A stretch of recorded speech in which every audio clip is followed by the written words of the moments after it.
There it is. Hello everybody, this is the 9th episode of Educational Change Sauna. We are at the Harvard Graduate School of Education here in Cambridge. And again, this evening we will have a special guest, Professor Stephen Heinemann from Vanderbilt University.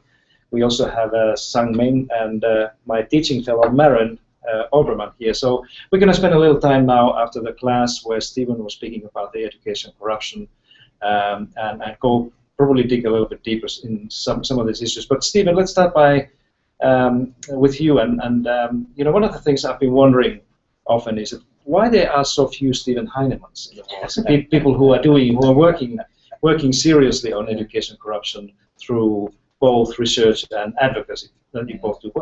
Why do you think it is? Well, it doesn't pay very well. No, I mean first of all, it's a topic which is embarrassing to many, and a lot of educators didn't recognize it.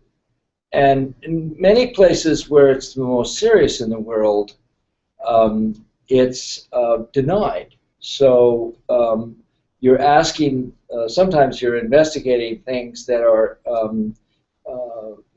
that are very embarrassing to them, embarrassing as a culture, embarrassing to them as a nation.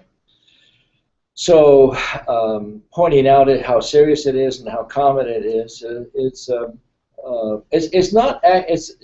actually kind of a thankless task. I have been thrown out of more than one room, actually. Should we be worried about the prevalence of education corruption? Is it something that we should be more concerned about? I think every country needs to worry about it, and for different reasons. I think in some countries it's a surprise.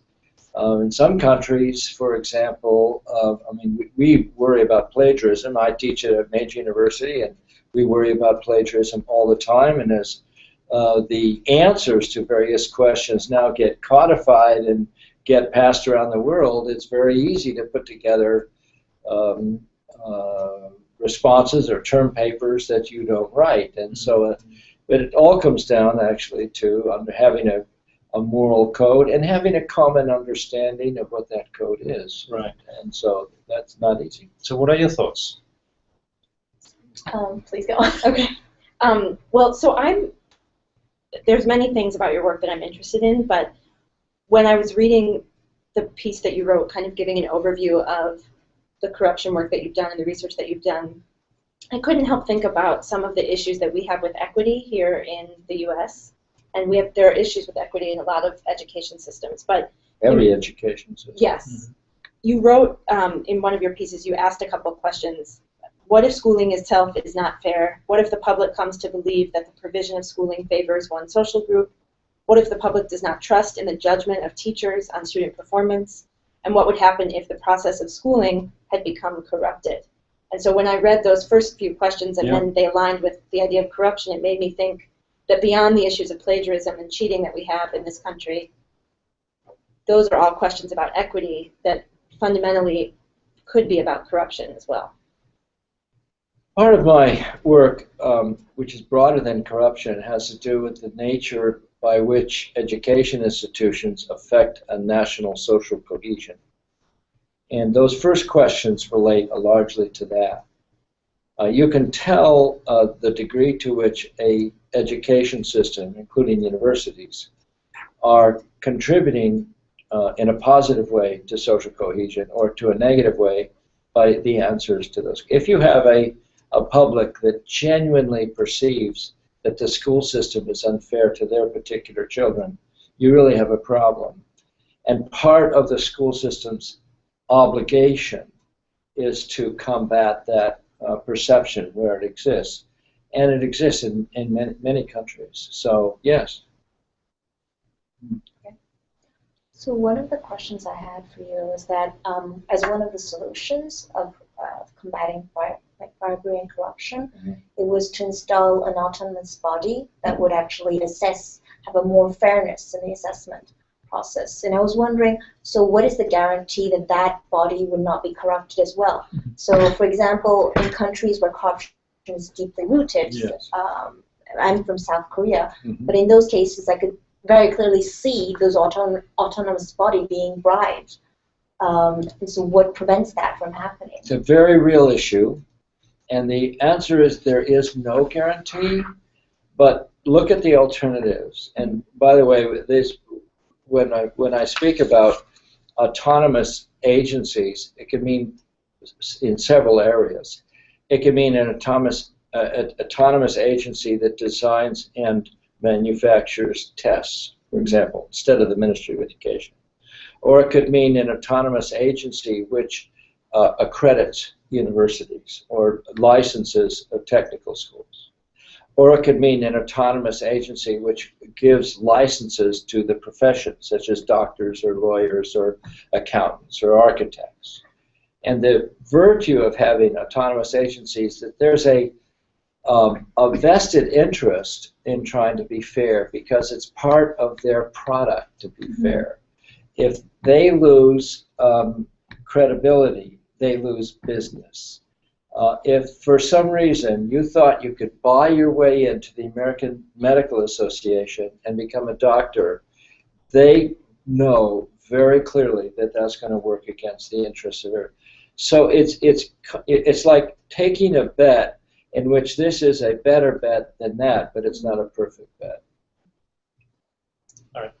I'm thinking about, you mentioned in class tonight, talking with some people in other countries who sometimes, as you said, you can get in trouble doing this work, and who sometimes questioned you and why you were doing the work, and sort of how could you accuse them of corruption. And you said that one of the things you said to them was, are you an educator? Right. And that for me raised a kind of bigger philosophical question about corruption in education, where when we think about corruption in politics or economics or business, and there's this idea of monetary and personal gain, you do question the idea of, I think of educators, we're in the business of learning, and we're just trying to teach kids. And so sort of this interesting philosophical question of, what does it mean for a society when what should be sort of this very pure practice of trying to educate our young people wends its way into the world of corruption? What does that say? Let me just tell you a story.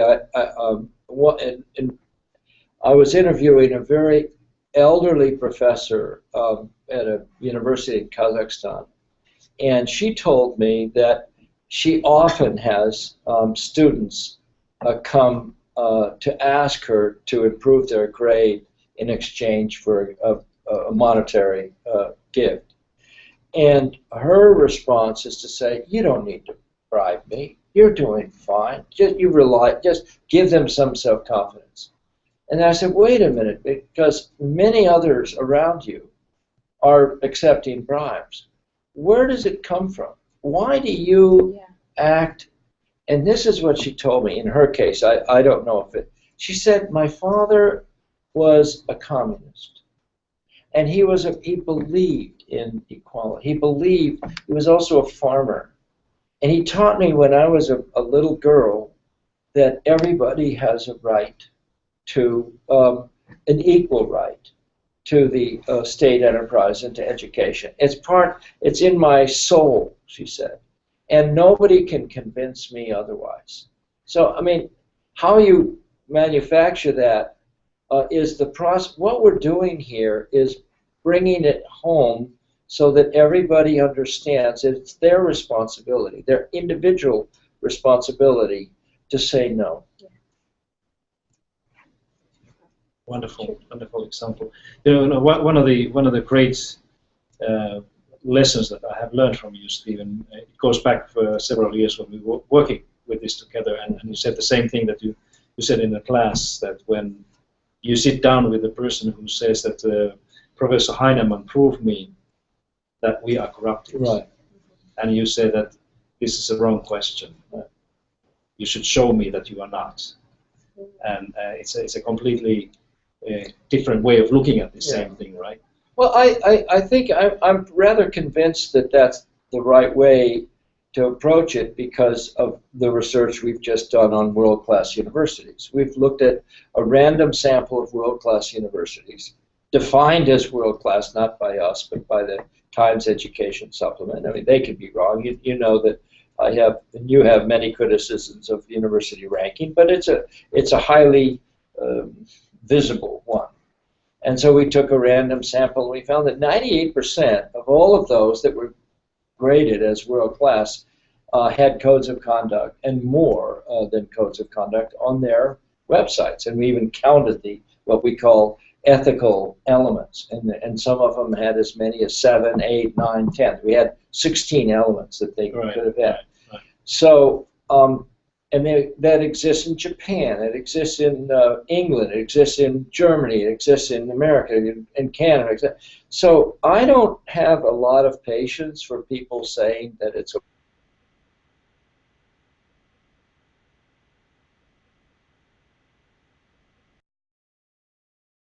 the schools of education throughout the world or here in the United States should be teaching and studying more about this issue. I know one university, not yours by the way, that has just begun a course specializing on education corruption. Right. And I think that university that's the first course, and I expect to see many more. Can I ask you a question, Pasi? Of course you can. This is a sauna.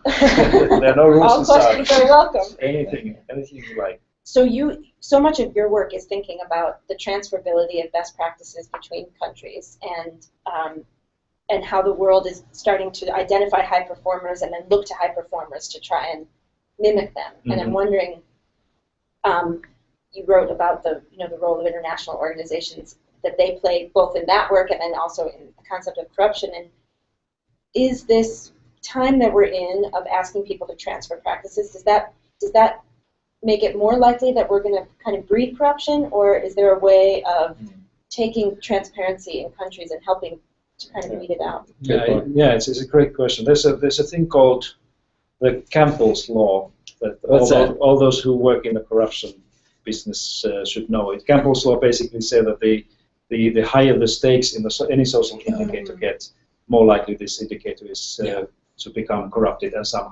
some ways. And now, behind your question is obviously the question that there needs to be some type of criteria or data or measurements when these high-performing or successful systems are selected.